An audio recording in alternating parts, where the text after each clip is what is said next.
Welcome to today's tutorials. Today we're going to create a basic form. So let's get started. First we're going to start with the form tag of form. And this is going to be our container for the whole form. And there is the action attribute, which we're going to learn more about it when we get to the backend frameworks. Now let's start with the label tag. So label. And inside we're going to put username. Next we're going to have our input. So input. And here we can see the type is text. Now let's check the browser. And here's our label. And this is the box that we should put our text input. Now one thing we can notice that if I click on username, nothing is gonna happen to the box. Now let's change that. In VS Code. Now in the input element, we're gonna add an identification, which is ID. And here we're gonna call it user.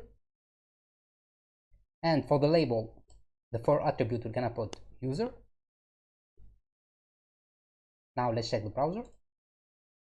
And I'm gonna click on username. And we can see that the label and the input are linked. Now let's go back to VS Code. Now let's add another field. So again, label. Let's call it password. And again, we're gonna have the input tag, input.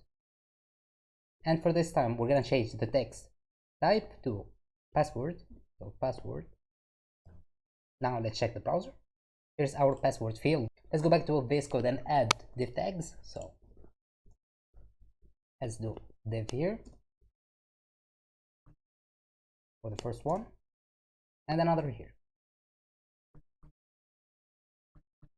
Now that looks better.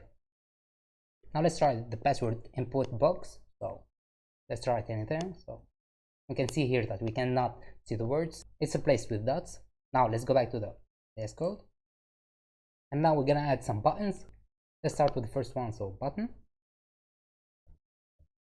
We're gonna add type attribute. So type. And there is two main types of attributes for the button. So submit. And here inside we're gonna add the label. So let's call it submit button. Now let's add a reset button. So button.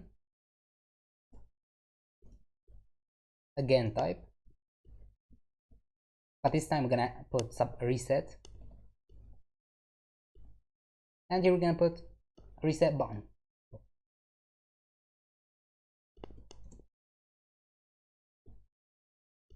Now let's check the browser, and here we have our two buttons. Now let's try to add some random text here and some random password, and I'm gonna click on the reset button. And both boxes are cleared. Thank you for watching. Don't forget to subscribe and see you next time.